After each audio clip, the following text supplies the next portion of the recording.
के प्रवचन में हमने पुण्य और पाप की चतुर्भंगी के ऊपर हम स्वाध्याय कर रहे थे, परिशीलन कर रहे थे। ये पुण्य और पाप होता क्या है?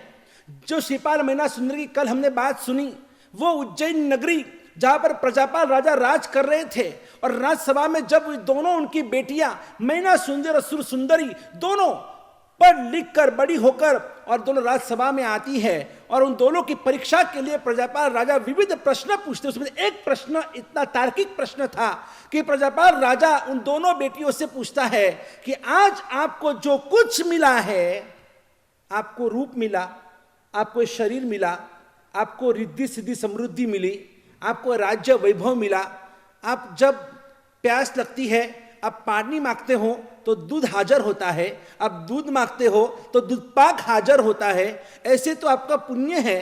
तो बेटा बोलिए, ये जो कुछ आपको मिला है, आपको ये सब, ये अच्छे कपड़े पहनने के लिए मिले, आपको अच्छे दागीने मिले, आपको ये जो कुछ मिला है, ये इतना बड़ा राजमहल, राज वैभव, सुख जो आपको प्राप्त हुआ है, बोलो बेटा ये जो कुछ आपको मिला है किसके प्रभाव से आपको मिला है? मैं सभी श्रोताओं से भी पूछता हूं, आपको भी रोटी कपड़ा मकान आदि जो कुछ आपको मिला, आपकी आज समाज में इज्जत है, आबरू है, आपको अच्छा शरीर मिला। आज लाखों नहीं करोड़ों लोग ऐसे हैं कि जो चल नहीं पाते, बोल नहीं पाते, देख नहीं पाते हैं, जो सुन नहीं सकते हैं, जो कुछ सोच नहीं सकते हैं, जिनको पहनने के लिए कपड़े नहीं, रहने के लिए घर नहीं, खाने के लिए 2 टाइम का अनाज भी नहीं है। आपके पास सब कुछ है, यह आपको किसके प्रभाव से आपको मिला है? किसके प्रभाव से मिला है? आप कहेंगे कि हमें तो हमारे पुण्य से मिला है, नसीब से मिला है। किसके प्रभाव से मिला है? सुर सुंदरी और मैना सुंदरी में यही सवाल था कि आप कर्मी या बाप कर्मी? मैना सुंदरी ने जवाब दिया कि मुझे जो मिला है मुझे पुण्य से मिला है, मेरे नसीब से मुझे मिला है। सुर सुंदरी ने कहा कि मुझे जो मिला है पिताश्री आपकी वजह से मुझे मिला है। मैं आपको पूछता हूं कि आप किसको मानते हैं? आप कर्मी को मानते हैं या बाप कर्मी को मानते हैं? आप कहेंगे महाराज साहब जी हम तो बाप कर्मी वाले हैं। नहीं, हम तो आप कर्मी वाले हैं। क्यों? हमें जो मिला हमारे नसीब से मिला है। हमने जो कुछ पुण्य गया जन्म में किया होगा उसके प्रभाव से हमको मिला है। लेकिन ये पुण्य प्राप्त होता कैसे है? मान लिया अगर आप कहते हैं कि हमें जो मिला है वो पुण्य से, नसीब से मिला है, कि गए जन्म में हमने कुछ अच्छे कर्म किए होंगे, तो क्या आप बाप कर्मी नहीं हो? आप माँ बाप को उपकार नहीं मानते हो? आप देव गुरु के आशीर्वाद आप नहीं मानते हो? जब तपस्या करते हैं, आप उपवास आइंबिल एकादशी करते, कोई आपको पूछता है कि शाता में, आप जवाब देते देव गुरु पसाए। क्या बोलते हो? पसाए बोलते हो ना, कि देव गुरु फसाए। देव गुरु ने फसाया तो नहीं ना आपको? अरे फसाया नहीं, पसाए बोलते हैं कि देव गुरु पसाए। पसाए का मतलब होता है प्रसाद। देव गुरु के प्रसाद से, देव गुरु की मेहरबानी से, देव गुरु की कृपा से, देव गुरु के आशीर्वाद से, देव गुरु की करुणा से आज हम सुख शाता में है। जब शाता पूछते हैं तो देव गुरु पसाए। जब कोई पूछता है आपको, आप केम भाई मजामा छो, तो आप क्या बोलते हैं? हाँ मजामा छिए। तब क्यों नहीं बोलते आप देव गुरु पसाए? अरे देव गुरु पसाए है इसीलिए आप सुख में हो, आप शाता में हो, आप मजा में हो। अगर ये देव गुरु की कृपा न होती ना तो आज आप और मैं मजा में नहीं सजा में होते, सजा में। लेकिन आज हम अपने आप की बड़ाई ढांकते हैं। नहीं नहीं, मुझे जो मिला है ना मेरे प्रभाव से, मेरे पुण्य से, मेरे नसीब से मुझे मिला है। मैंने भी तो पुरुषार्थ किया है, मैंने आराधना, मैं हर जगह पर मैं को लाकर रख देते हैं। और आपको पता नहीं है, बकरे ने मैं कहा, बकरे ने मैं कहा और कटा दिया निज शीश, और मैना ने मैं ना कहा तो सुखी भई चूदीश। वो मैना जो होती है ना, मैना, मैं कुछ भी नहीं, मैं कुछ भी नहीं। देखो आज उसको सुनने के लिए हम लालायित होते हैं। देखो मैना का कितना सुंदर आवाज है। जब मैना गाती है, बोलती है तो हमको बड़ा सुंदर लगता है। और वो चारों दिशा में वो सुखी बन गई। और बकरा जो होता है मैं करता रहता है, मैं। आखिर क्या होता है? आखिर उसे अपना गला कटवाना पड़ता है, उसे कमोद से मरना पड़ता है। तो कभी भी है ना मैं करना छोड़ दो, भूल जाओ। हम तो ऐसे सोच के बैठे हैं कि मैं हूं तो मेरा घर, मैं हूं तो मेरा परिवार, मैं हूं तो ये पूरी संस्था, मैं हूं तो ये ट्रस्ट, मैं हूं तो ये संघ, मैं हूं तो ये शासन, मैं हूं तो ये देश चल रहा है। अरे मैंने तो कुछ भी नहीं है। देखना, याद रखना, ये हमारा एक झूठा हमारा आडंबर है, ये हमारा एक झूठा, ये हमारा अभिमान है, इसे मिथ्या अभिमान कहते हैं। स्वाभिमान अच्छा, लेकिन अभिमान अच्छा नहीं होता है। आप ये मत सोचो कि आपकी वजह से पूरी दुनिया चल रही है, क्योंकि या तो बड़े बड़े सम्राट भी चले गए, जो सम्राट, जो बड़े बड़े राजा महाराजा सब चले गए, तो भी आज पूरी दुनिया चल रही है। कल अगर हमारी आंख बंद भी हो जाएगी ना, तो हमारी आंख बंद होने से दुनिया बंद नहीं होगी, वो तो अब विरत चलती रहेगी, हम इस दुनिया में हो या ना हो। न्यानसार नाम के ग्रंथ में मोहम्मद यशो विजय जी महाराजा ने एक श्लोक लिखा है, ये शाम भ्रू भंग मात्रे न भज्जन्ते पर्वतापि तै रहो कर्म वैषम्य भूपर भिक्षापि नाप्यते। एक समय ऐसा था कि जिनके इसको भ्रुकुटी कहते हैं, भ्रुकुटी, जो सिर्फ भ्रुकुटी ऊपर चढ़ाते थे ना, इसे ऐसे करते थे ना, ये शाम भ्रू भंग मात्रे न भज्जन्ते पर्वतापि, कि जो बड़े बड़े पर्वत होते थे, उस पर्वतों में से बड़ी बड़ी शिलाएं ककड़भूस करके और नीचे ढल जाती थी। किसके प्रभाव से? सिर्फ उनके एक भ्रुकुटी चढ़ाने से, एक सिर्फ गुस्सा, एक आवेश। ऐसे राजा महाराजा शक्तिशाली थे, लेकिन तै रहो कर्म वैषम्य भूपर भिक्षापि नाप्यते। और ऐसे शक्तिशाली राजा और महाराजा, और देखो तो कर्म ने इन अ फ्रैक्शन ऑफ सेकंड, घड़ी ने छट्टा भागे उचकी ने फेंकी दीदा कर्म राजाए, अब राजा ने, महाराजाओं ने। बड़े बड़े सम्राट भी देखो, ये 5 पांडव की बात हमने तो कई बार सुनी है, आपने तो महाभारत में अभी अभी देखा, अभी लॉकडाउन के अंदर क्या हो गया।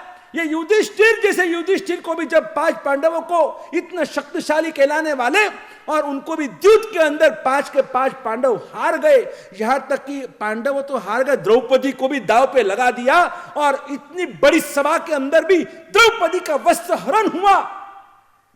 जब द्रौपदी का स्वयंवर था ना, और उस स्वयंवर में तो सिर्फ अर्जुन ने और द्रौपदी का चयन किया, जो भी वो नियम रखा हुआ था कि कौन ये लक्ष्य वेद करेगा, राधा वेद कौन करेगा, और वो अर्जुन ने किया था। तो शादी तो अर्जुन के साथ हुई थी, फिर 5 पति कैसे हो गए? यही कर्म राजा है, यही तो पाप का उदय है कि नहीं, उसमें हमारा कुछ नहीं चलता है, हमने कुछ सोचा नहीं होता है, जिंदगी में सब उलट पुलट, सब आसमानी सुल्तानी हो जाती है, उसमें हमारा कुछ नहीं चल सकता है।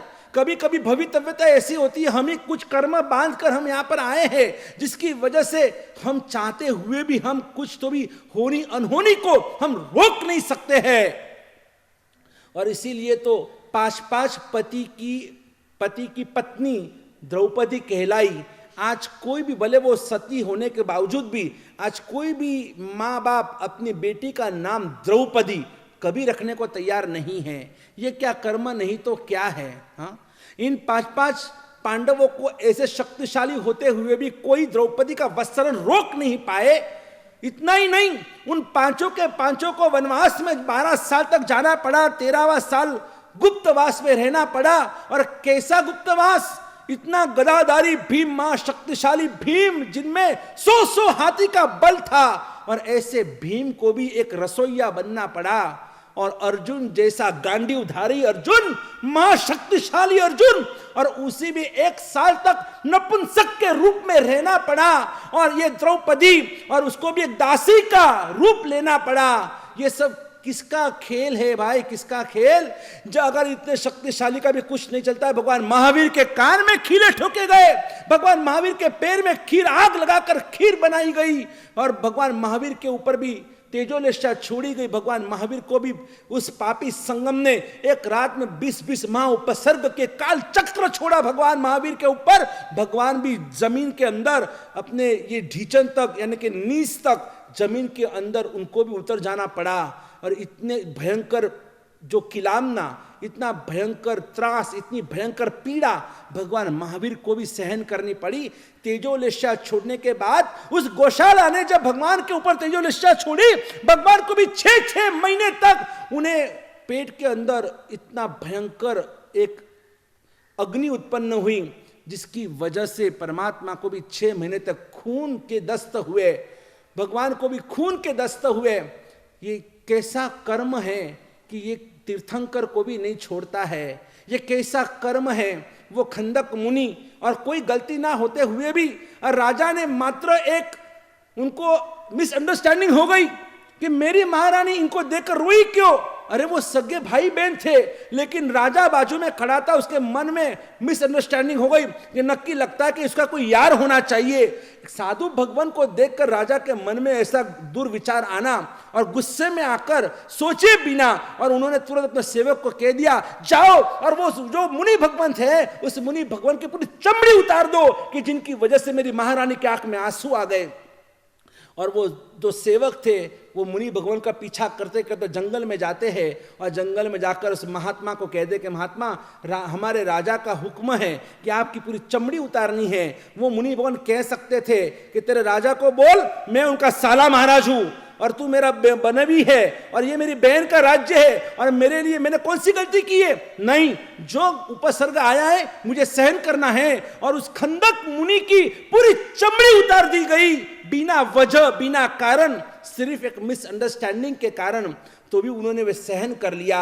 वो मेतारज मुनि और झूठा इल्जाम चोरी का उस सोनी ने उनके सिर पे डाला और तो भी उन्हें वो सहन कर लिया। नहीं, अगर मैं सहन नहीं करूंगा तो वो क्रौंच पक्षी को वो सोनी मार देगा। उस क्रौंच पक्षी को बचाने के लिए उन्होंने झूठा इल्जाम सिर पे ले लिया और उस सोनी ने और उनको मार दिया।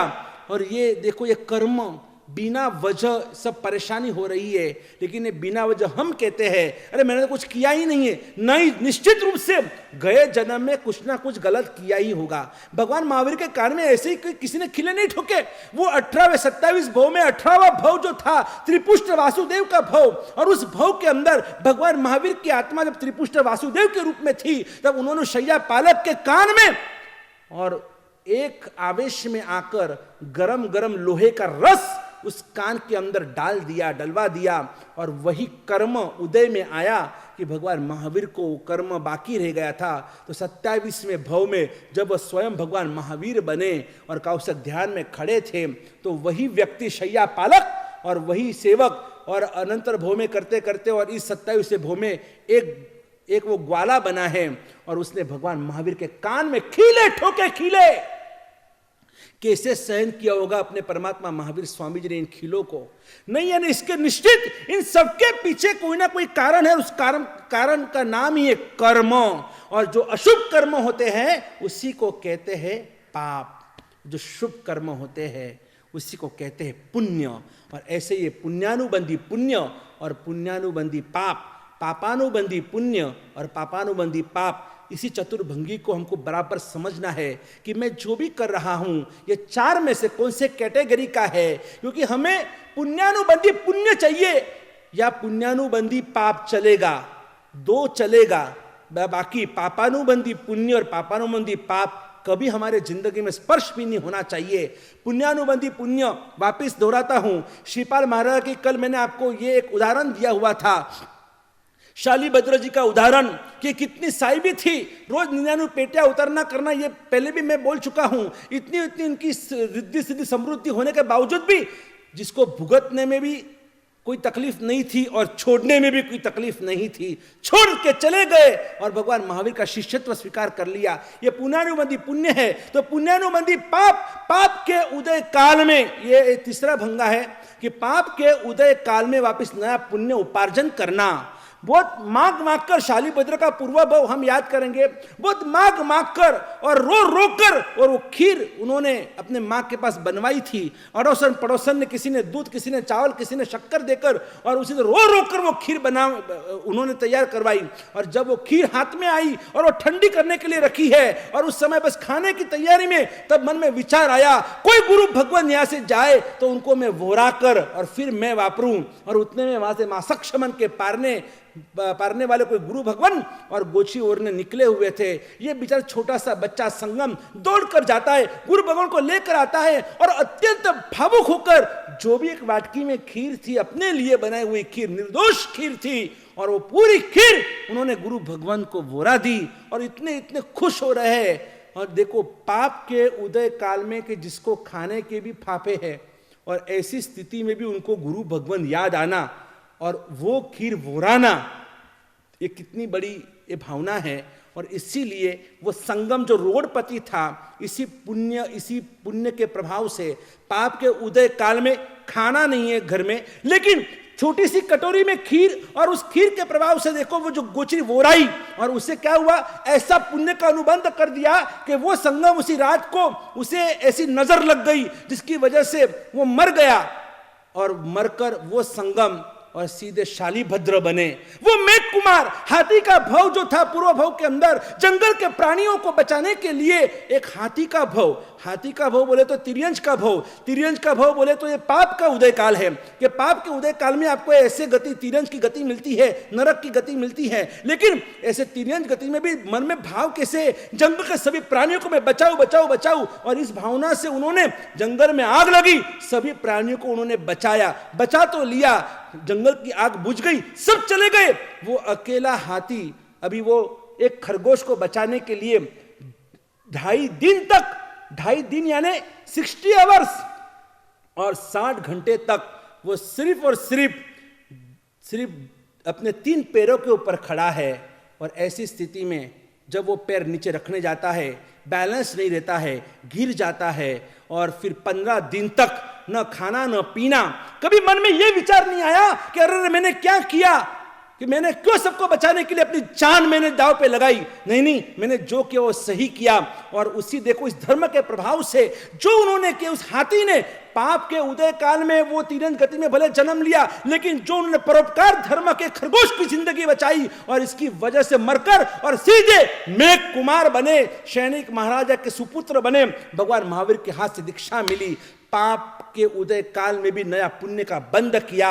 इसको कहते हैं पुण्यानुबंधी पाप। और ऐसे पाप और पुण्य को समझने के लिए और भी हम अपनी सूक्ष्म बुद्धि को हम बराबर उसमें स्वाध्याय के अंदर लीन कर दे, इसी मनोभावना के साथ जय गिरिराज, जय आदिनाथ, जय गुरुदेव।